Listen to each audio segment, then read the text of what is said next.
Վեդիում սեռական բռնության ենթարկված անչափահաս քույրերի հորեղբայրը Թովմաս Թովմասյանը այս պահին ազատ է արձակվել։ Փաստաբան Ռուբեն Մելիքյանը տեղեկացրել է, որ ձերբակալման 72 ժամը լրանալով Թովմասը ուղիղ ժամը 3:30-ին ազատ է արձակվել Մասիսի քննչական բաժնից։ Քննիչը մեզ տեղեկացրեց, որ նրա նկատմամբ այս պահին մեղադրանք առկա չէ, դա նշանակում է, որ դատախազը նման որոշում չի կայացրել։ Եթե չկա մեղադրանք, չի կարող լինել խափանման միջոցի հարց։ Վարույթը շարունակվելու է, բայց այս պահին խափանման միջոցի հարց չկա, ասաց Ռուբեն Մելիքյանը։ Ավելի վաղ Մելիքյանը հայտնել էր, որ 2 հոդվածով էլ վարույթ է հարուցվել ոստիկանի նկատմամբ բռնություն, ենթադրյալ դանակարության դեպք սեռական ոտնձգություն կատարած անձի նկատմամբ։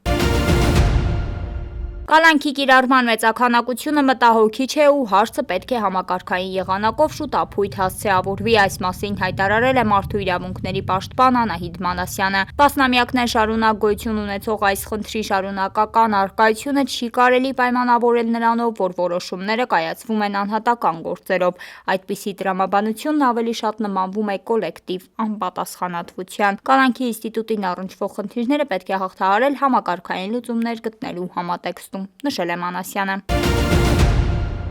Իրանն ունի սննդամթերքի ու ապրանքների պաշարներ առաջիկա ամիսների համար և կարող է երկար ժամանակ դիմակայել ամերիկյան ռազմածովային շրջափակմանը, այս մասին հաղորդում է The Washington Post-ը, հղում անելով ԱՄՆ հետախուզական տվյալներին։ Այս տեղեկատվության համաձայն Իրանն ունի առնվազն 3-ից 4 ամսվա պաշարներ, ինչպես նաև հրթիռների ու արձակման համակարգերի հսկայական պաշարներ։ ԿՀՎ-ի գնահատմամբ Իրանը կարող է դիմանալ 90-ից 120 օր և հնարավոր է ավելի երկար, նախքան ավելի լուրջ տնտեսական դժվարությունների բախվելը, ասել են վերլուծությանը ծանոթ 4 անձինք։ Ապրիլի 5-ին վերլուծությունը կանխատեսել է, որ շրջափակումը հավանաբար մոտ ապագայում չի ազդի Իրանի վրա, ծովում արդեն իսկ առկա նավթի զգալի ծավալների պատճառով, գրում է Washington Post-ը։ Հրատարակության կողմից մեջբերված ԿՀՎ տվյալների համաձայն Իրանը պահպանում է իր նախապատերազմյան հրթիռային կայանքների 75%-ը ու հրթիռային պաշարների 70%-ը, ինչը հակասում է Թրամփի լիակատար պարտության մասին պնդումներին։ Պենտագոնը հրապարակել է տասնյակ չբացահայտված թռչող օբյեկտների մասին ֆայլեր։ Պատերազմի նախարարության հրապարակած ֆայլերը ներառում են անհայտ օբյեկտների մի քանի լուսանկարներ, այդ թվում Լուսին, Ապոլոն 12 առաքելության ժամանակ արված որոշ լուսանկարներ։ Նյութերը ներառում են նաև Ջեմինի 7 տիեզերանավի տիեզերագնացի աուդիոձայնագրությունը, որը հաղորդում է սարսափելի անհայտ օբյեկտի մասին։ Բոլոր ֆայլերը հրապարակվել են անվտանգության նկատառումներից ելնելով, սակայն շատերը դեռևս չեն վերլուծվել անոմալիաները վերջնականապես բացահայտելու համար։